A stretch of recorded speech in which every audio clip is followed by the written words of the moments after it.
What makes a good villain? Is it their evil or their humanity, their likability or their repulsion? Let's take a tour of some of cinema's favorite bad guys and try to find out. These are our picks for the top 10 movie villains of all time.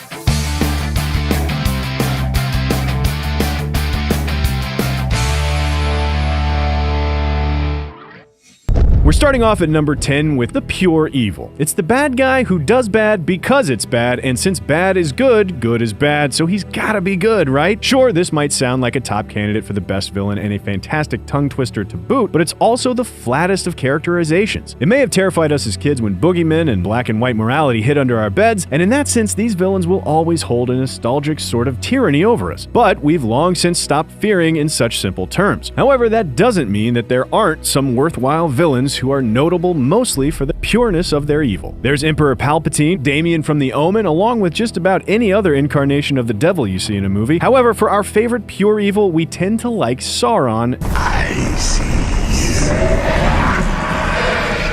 Sure, it's hard to compete with an all-seeing, fiery eye in the sky, but there's also something special about the insidiousness of his power. It doesn't corrupt in a handshake or a single exchange for a soul, but slowly, over decades and centuries, enticing its victims with the promise of more. It got Smeagol and Saruman, Boromir, and the Ringwraiths, and it gets us because he's our number 10 best villain.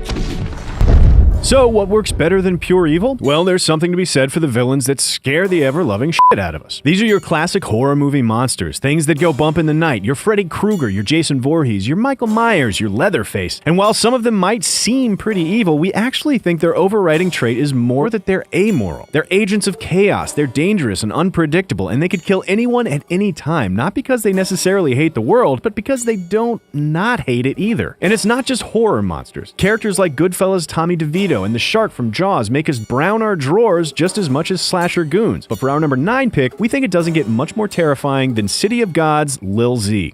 Que foi, moleque? Teu amigo já levou tudo? Tá querendo o quê, moleque? The guy's a badass and a loose cannon in his 20s, but 12-year-old Z breaks into a hotel and murders everyone just for the hell of it. Honestly, Lil Z is way more terrifying in flashback, specifically because of this chaos we're talking about. He's violent, ruthless, and unpredictable. He'd just as soon pose for your pictures as shoot a half dozen holes in you, which is why he earns a spot on our list. As cinemagoers, one of the key psychological mechanisms that makes movies so immersive is that we identify with the protagonist. And that's a phrase that gets thrown around a lot, but what it really means is that you see the hero, see them as a human being similar to yourself, and then your empathy and mirror neurons kick in so that all of a sudden you find yourself feeling the same way they feel. So you want them to win, because winning will make them, and by extension you, feel victorious. The only thing that gets in your way is the gosh darn villain, which is where our number 8 comes in, the villain who is seemingly unstoppable. We're talking relentless, single-minded adversaries who we could not possibly conceive of overcoming. Think Agent Smith or any of the Terminators. No matter what you do, they just keep coming back. They're juggernauts with the memory of elephants. It's Daniel Plainview from There Will Be Blood, Ivan Drago from Rocky IV, and Khan from Star Trek II. But our favorite version of this bad guy is Max Cady from Cape Fear. You know, when I was in the bucket, all I could think about was busting out and killing somebody. 14 years ago, I was forced to make a commitment to an 8x9 cell. Now you're going to be forced to make a commitment.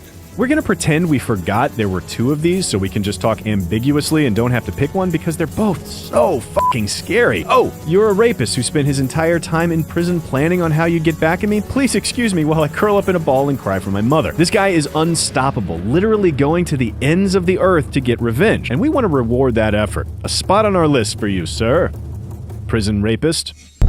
Now maybe there's also something to be said for the relationship between the hero and our villain. So let's go back to 10th grade English Lit where we learned about the foil. No, not from algebra, we're talking about the perfect counter to a hero. The paper to his rock, the yin to his yang, the peanut butter to his jelly, or something like that. Maybe the thing that makes a villain great is his perfect opposition to our hero. The most obvious example here is He Who Must Not Be Named, aka Voldemort, aka we ain't afraid of that motherfucker, but keep your voice down just in case. His evil magic is so closely tied to Harry's hero magic that they're perfectly matched and evenly opposed. There's also General Zod, Angel Eyes, and Hans Gruber. But for our number 7, is there a better foil out there than the Joker? And why do you want to kill me?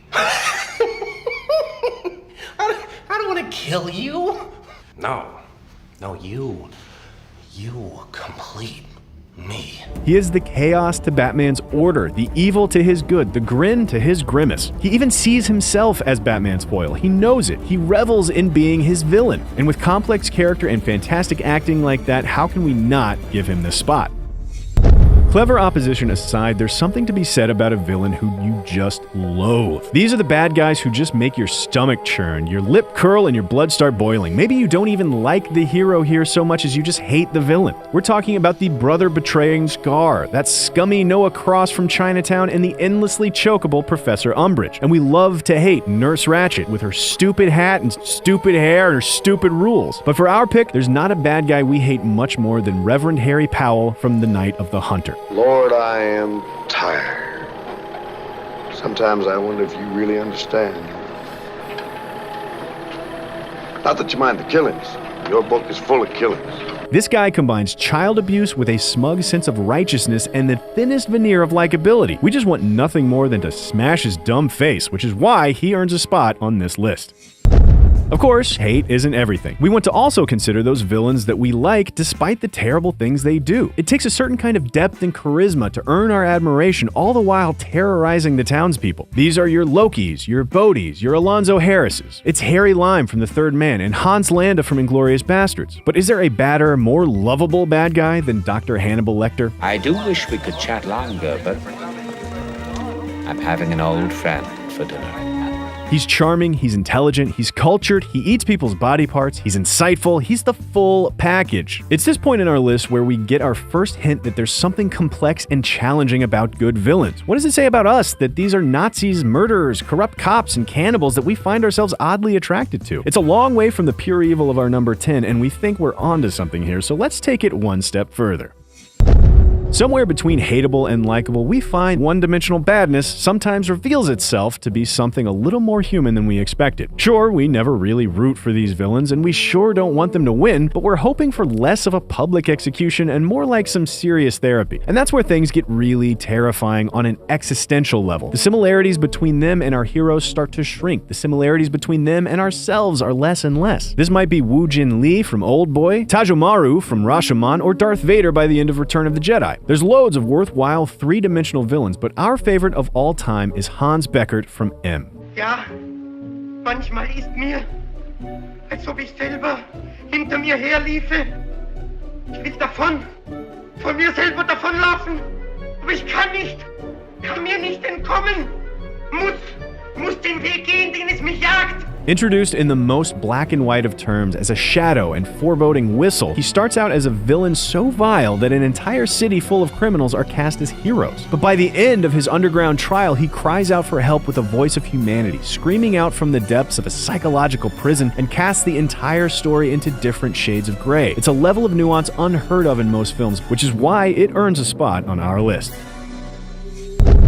If you think a dose of humanity is scary, what about those villains that look human, sound human, and even put on a good human act, but then turn around and do the complete opposite with no remorse? It's scary and effective because it makes us think, oh God, are there people like that among us? They fit into humanity yet contain a capacity for remorseless violence and destruction. It's Peter and Paul from Funny Games, it's Patrick Bateman from American Psycho, it's Amon Goth from Schindler's List. In a word, it's a psychopath. And they're a really scary kind of villain. HAL 9000 pulls this off in robot form, John Doe from Seven in Preacher form, but for our number 3, it's really hard to beat Anton Chigurh from No Country for Old Men.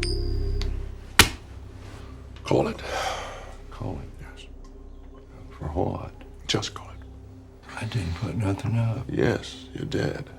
You've been putting it up your whole life. You just didn't know it. There's something beyond eerie about the emptiness behind his eyes and the ruthless efficiency and disregard with which he dispatches human life. There's no second thought, no question of right or wrong, just a casual coin flip and It's starting to seem like the best villains don't just function well in the story, but they also have a complex psychological relationship with the viewers, aka us. So we want to talk about the kind of villain who's taken a normal, everyday sort of madness and distorted it out of proportion. And we think this might be as scary as it is because it seems to say to us, this could be anyone. This could be your husband someday. This could be you. They're Annie Wilkes from Misery, who takes the infatuation everyone feels a little bit and then kidnaps a man. Or Jack from The Shining, whose isolation has turned him into a monster. There's Colonel Kurtz and Joan Crawford and Alex Forrest. And our favorite of these villains, Norman Bates. My mother, what is the phrase?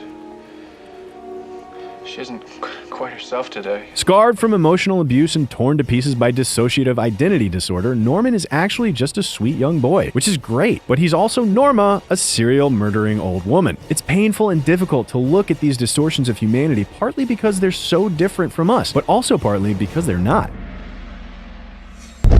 Now, if our number 2 shows us a potential in ourselves, we want to talk about those villains that give us a peek at our deepest subconscious desires right now. And that's terrifying, isn't it? We all have parts of ourselves we're uncomfortable with that we try to push down and hide and pretend aren't there. We all do, right? Right? Right? Anyway, the point is that there's a type of villain that's awesome because they held up a mirror and said, look. Think of Ozymandias allowing himself to do a small evil in order to prevent a bigger one. Or Jigsaw punishing criminals in a way that we might secretly think they deserve. Or Tyler Durden casting aside the shackles of society and embracing violence and disorder and pain. But our favorite villain of this sort is Frank Booth from Blue Velvet. Baby wants to a girl.